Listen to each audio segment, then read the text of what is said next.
democracy should function when we have formidable government and a formidable opposition. It is the work of the prophets to give direction to the universe, to the nations, to the kings.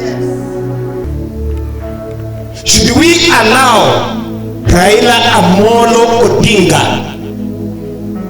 to share the government with William Ruto?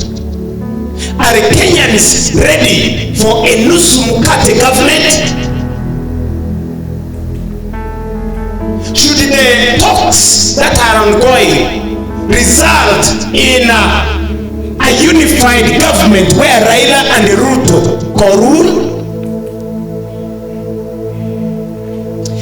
Many people are asking me, why can't you talk about it? And I'm going to talk about it now.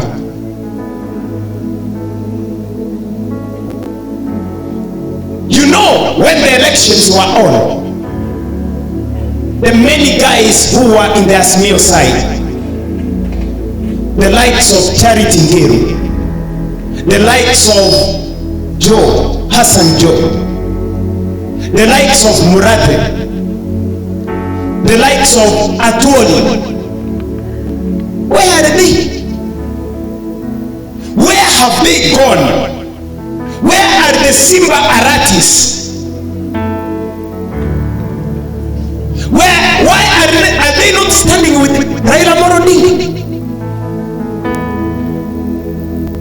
They are either hiding for fear or have gone back to government for food. No longer speaking for the people. Where are the pastors, bishops, prophets that would speak to the government on behalf of the Kenyan people? Two ways. They are either fearful and hiding somewhere, not knowing how to respond and the consequences, or they have gone to the government and they are eating now. Where is the civil society of Kenya? Those who cry for the welfare of the Kenyan masses. Now, Raila Amollo Odinga has remained alone with a few people. Should he also join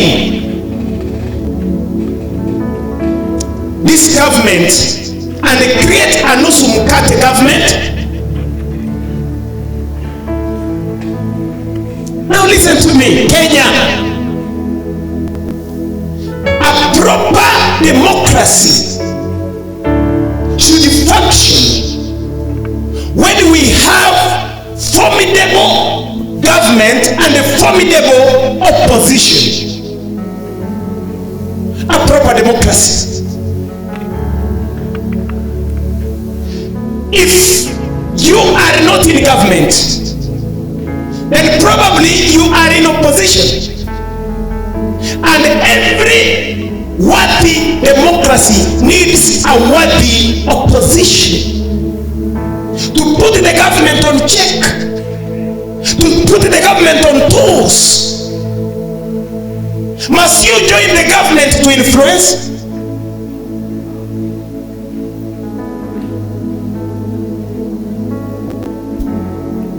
Should Raila Amollo Odinga join Ruto's government for Kenya to go forward?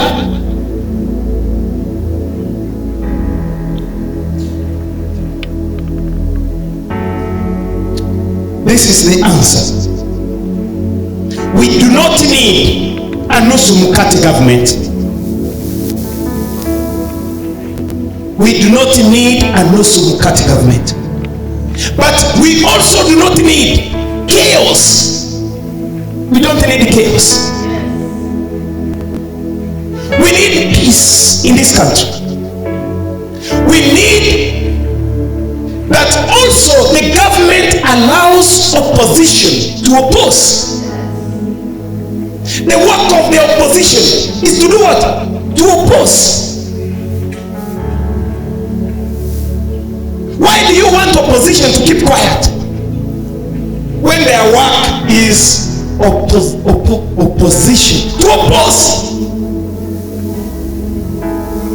They need to identify weaknesses in the policies and the implementations of the programs of the government, and they say, here is a weakness, here is a loophole, here you are stealing, here you are not taking the people properly. That is the work of opposition. If you ask me my opinion about Nusu Mkate government, I will say no. And I will repeat no. And I will repeat again no. But allow Raila Amollo Odinga and his team to oppose, because that's their work now. And let's accept it.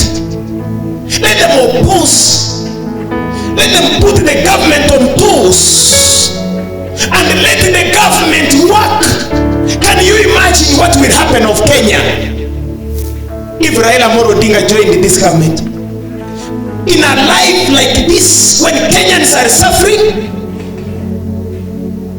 life has become extremely unbearable. The cost of living is too high. Fuel is too high. Sugar is too high. Flour is too high. Cost of transportation is too high.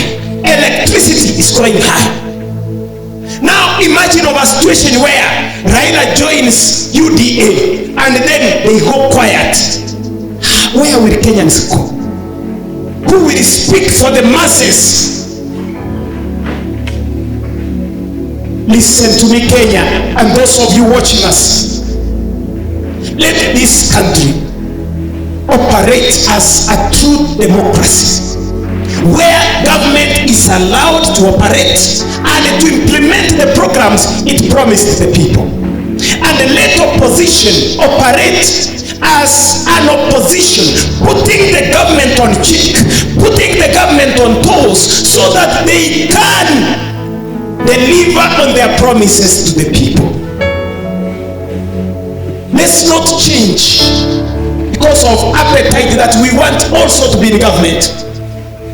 Am I supporting chaos? No. I believe in a constructive opposition, finding better ways every day to put the government on check, finding ways every day to communicate to the government in place on how to bring down the costs of living that is killing Kenyans.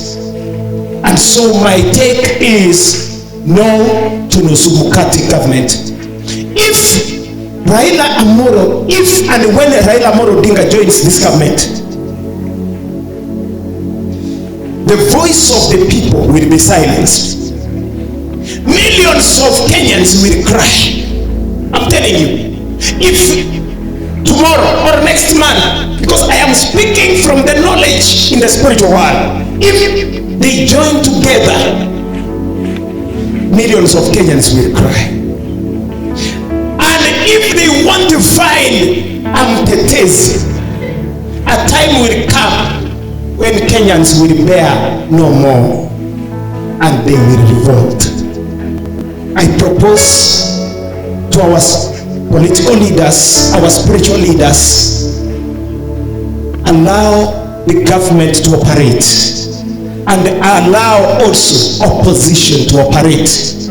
Let this country that God has given us, every leader in whatever office that God has allowed you to be, work for the good of Kenyans.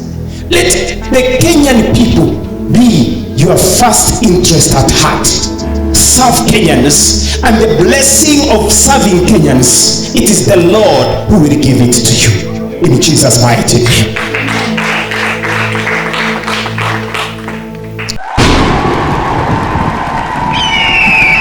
Thank you for taking the time to be with us. We know that the Lord God is doing something new to you. Please kindly take the time and like our video, subscribe to our YouTube channel called Prophet Jared Osoro, and also take the moment and go to our Facebook page and like Gospel Embassy Chapel Kakamega. We know that the Lord God has sent you here so that He may transform you through the teachings that are on this altar, and through you sacrificing and giving your offerings to it, because the Lord is intentional with what He wants to do in your life. Thank you for taking the time. May the Lord bless you.